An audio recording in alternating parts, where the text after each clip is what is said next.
Then I went again. Well, he said that, Spiritual dimension. How precious and how unimportant the world is. became a family. Everyone else was astonished.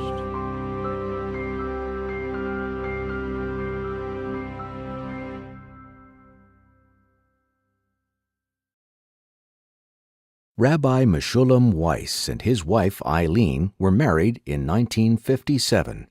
3 days before their wedding, they had a private audience with the Rebbe. So I gave the Rebbe the zettel, and the Rebbe looked at it, read it, and then he looked up, and he said to us, "You read Yiddish?"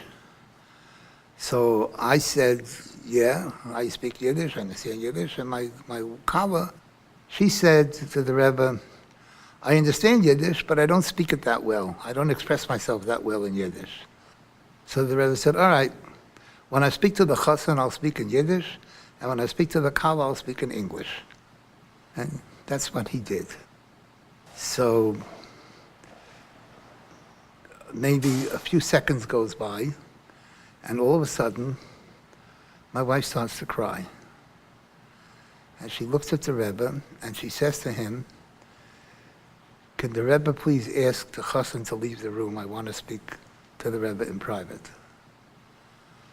Well, I was in shock. I think the Rebbe was also in shock. And the Rebbe gave me a look, and I just backed out and walked out of the room. As I came out into the hallway, our Grona came running over. He says, "Where's the kala?" I said, "She's still inside." He said, No, you can't do that. We don't do it that way." I said, "Well, that's the way it is. What am I going to do?" And maybe about a good 20 minutes goes by that my wife is inside with the Rebbe talking. And then she finishes, and she opens the door. She says, "The Rebbe said you should come back in." So I come back in, and I forget exactly how we were talking, but we, more or less, the chiddush was ending at that point. And we started backing to the door, and the Rebbe got up from behind his desk, and he walked us to the door. And the two shayimim were waiting outside. My wife went on her way, and I went my way. And the next time I saw my wife was under the chuppah. And after the chuppah, we, of course, went into the yichud room. And as soon as we went into the yichud room, the first thing that came out of my mouth was, "What did you talk to the Rebbe about in there for 20 minutes?" So my wife said, "Well, I hope you're not upset. I told the Rebbe I want to call the wedding off." This was, remember, Thursday night, we're getting married Sunday. And the Rebbe said, "Why do you want to call off the wedding?" So I said to the Rebbe, "Because I have a terrible temper. I have no patience, and I lose my temper very easily. And until now, there's something, a chassan kala, he doesn't see everything because, but once we're married, it won't take long. He's going to realize he made a big mistake. He married a wrong woman, or he married a shrew, and we'll probably end up in divorce.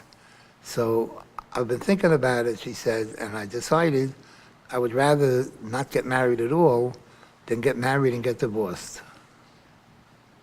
So I said, "So what did the Rebbe say?" She said, "The Rebbe smiled. And the Rebbe said to me, in English, the Rebbe said to me, 'I'm going to tell you something.